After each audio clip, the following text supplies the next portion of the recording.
हाल ही में केंद्रीय गृह एवं सहकारिता मंत्री अमित शाह के द्वारा जनगणना 2027 के शुभंकर का अनावरण किया गया। शुभंकर को आप एक ऐसे प्रतीकात्मक कैरेक्टर के रूप में परिभाषित कर सकते हैं जिसका प्रयोग सरकार अपनी किसी योजना या अभियान को जनता में फैलाने के लिए, जनता में आसानी तक पहुंचाने के लिए, आसानी से पहुंचाने के लिए और साथ ही जनता में उसके बारे में एक सामान्य समझ विकसित करने के लिए इस्तेमाल करती है। जैसे जनगणना 2027 के संदेश को, उसके संबंध में जानकारी को और उसके प्रमुख उद्देश्यों को जनता में आसानी तक पहुंचाने के लिए सरकार शुभंकर का इस्तेमाल कर रही है। तो जिस शुभंकर का अनावरण किया गया है उसका नाम है प्रगति और विकास। यहां पर प्रगति एक महिला प्रगणक के रूप में है और साथ ही विकास एक पुरुष प्रगणक के रूप में है। आप जानते हैं कि जनगणना करने में प्रगणक यानी एनुमरेटर का मुख्य रोल होता है। वही आपके घरों में आकर के आपके बारे में सामान्य जानकारी इकट्ठी करते हैं। इस जनगणना 2027 की कई महत्वपूर्ण विशेषताएं होने वाली हैं। ये विशेषताएं क्या हैं और किस प्रकार से ये भारत की पहली डिजिटल जनगणना होगी, पहली पूरी तरह से डिजिटल जनगणना होगी, उन सभी पक्षों पर हम बात करेंगे। लेकिन उससे पहले इस बात को विशेष तौर से ध्यान में रखिएगा कि दृष्टि संस्थान ने आपकी जीएस की तैयारी को पूरी तरह से करवाने के लिए आप घर बैठकर ही जीएस की तैयारी कर सके, इस बात को विशेष तौर से ध्यान में रखते हुए हाल ही में एक कोर्स लॉन्च किया है, GS studio foundation live online course. ये मात्र 34,999 में आपकी जीएस की तैयारी को मात्र 14 महीने में ही पूरा करा देगा। और इसकी सबसे खास बातों में शामिल है कि इसको करने के बाद जब आप दृष्टि संस्थान की किसी शाखा में जाएंगे और वहां जीएस फाउंडेशन ऑफलाइन बैच में एडमिशन लेंगे तो ये सारी फीस वहां पर एडजस्ट हो जाएगी, यानी एक तरह से ये कोर्स आपको फ्री में पड़ जाएगा।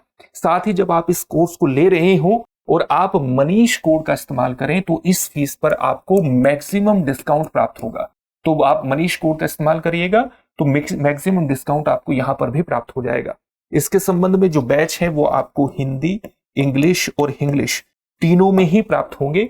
और हाल ही में हमारे ये बैच प्रारंभ हुए हैं तो आप इनमें एडमिशन ले लीजिए। एडमिशन लेकर के आपको कई तरह के लाभ प्राप्त होंगे। आपको 2 वर्षों की करंट अफेयर्स की क्लासेस का एक्सेस मिलेगा, जो पढ़ाया जाएगा उसकी पीडीएफ फाइल मिलेगी, नोट्स बनाने में बिल्कुल भी दिक्कत नहीं होगी। 10 कलर्ड प्रिंटेड बुकलेट्स होंगी जो जीएस के अलग अलग विषयों को कवर करेंगी। आप अपनी तैयारी का मूल्यांकन कर सकें, इसके लिए प्रीलिम्स और मेंस के 18 टेस्ट भी उपलब्ध होंगे। अपने आप में कंप्लीट पैकेज है। तो अभी एडमिशन को सुनिश्चित कीजिए। डिस्क्रिप्शन में जाइए, डिस्क्रिप्शन में दिए गए लिंक पर जाकर के अपने एडमिशन को सुनिश्चित कर सकते हैं, या आप दृष्टि लर्निंग ऐप को डाउनलोड कर दीजिए, वहां से भी आपका एडमिशन हो जाएगा। तो अभी अपने एडमिशन को सुनिश्चित कीजिए। कभी किसी भी प्रकार का कोई डाउट हो तो 8750187501 पर आप कॉल कर लीजिएगा।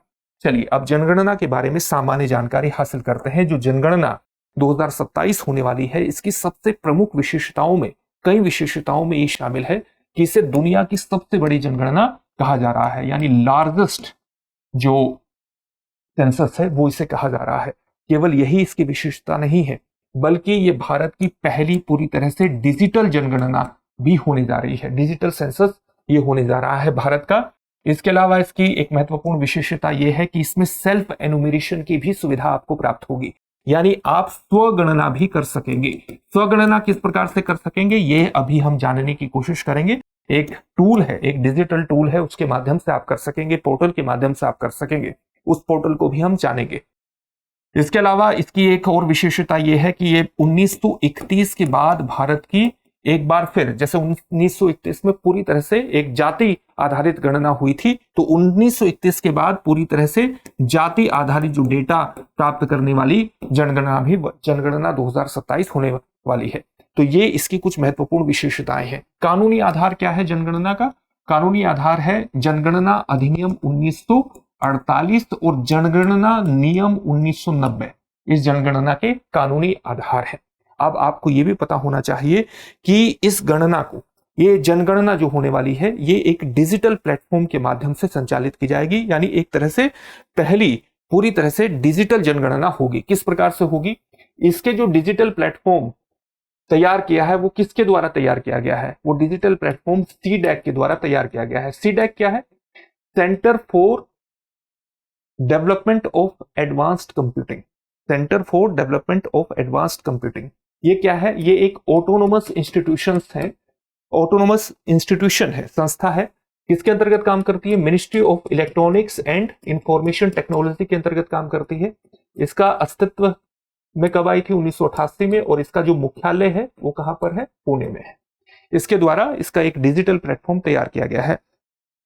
हमारे देश के गृह एवं सहकारिता मंत्री के द्वारा एक सॉफ्ट लॉन्च भी किया गया है कुछ डिजिटल टूल्स का, जिनके माध्यम से जनगणना 2027 संपन्न की जाएगी।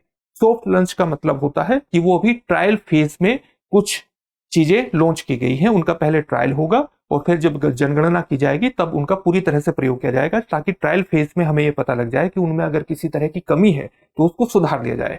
तो 4 डिजिटल टूल होंगे जिनका इस्तेमाल होगा। कौन कौन से डिजिटल टूल का अभी ट्रायल लॉन्च हुआ है? एक है HLBC यानी हाउस लिस्टिंग ब्लॉक क्रिएटर है। ये क्या है? ये एक वेब मैप एप्लीकेशन है। वेब मैप एप्लीकेशन ये क्या करता है?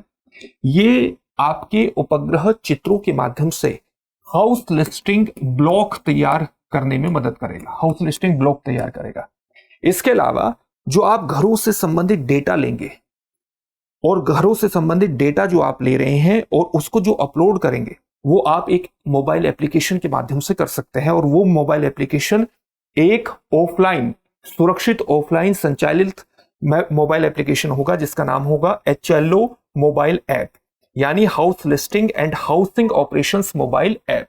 इसके माध्यम से आप घरों का डेटा लेंगे, अपलोड कर सकते हैं और ये सीधे ही फील्ड से ही सर्वर पर क्या करेगा? डेटा को प्रेषित करने की सुविधा प्रदान कर देगा ये मोबाइल एप्लीकेशन। इसकी एक खास बात यह है।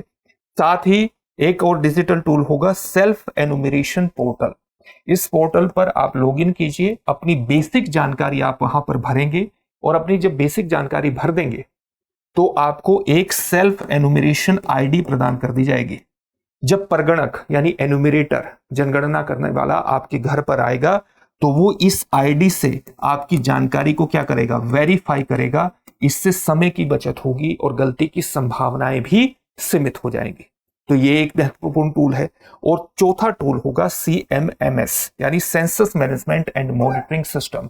जनगणना से संबंधित जितनी भी जानकारी है, चाहे उसकी प्लानिंग हो, चाहे उसका क्रियान्वयन हो, चाहे उसका प्रबंधन हो, चाहे उसकी मॉनिटरिंग हो, वो इस डिजिटल प्लेटफॉर्म के माध्यम से किया जाएगा। तो ये 4 महत्वपूर्ण टूल हैं।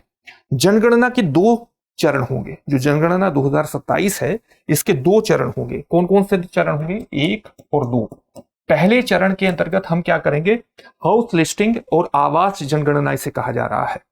तो इस आवास जनगणना के अंतर्गत ये कब से कब तक किया जाएगा? ये किया जाएगा 1 अप्रैल 2026 से 30 सितंबर 2026 के अंतर्गत किया जाएगा।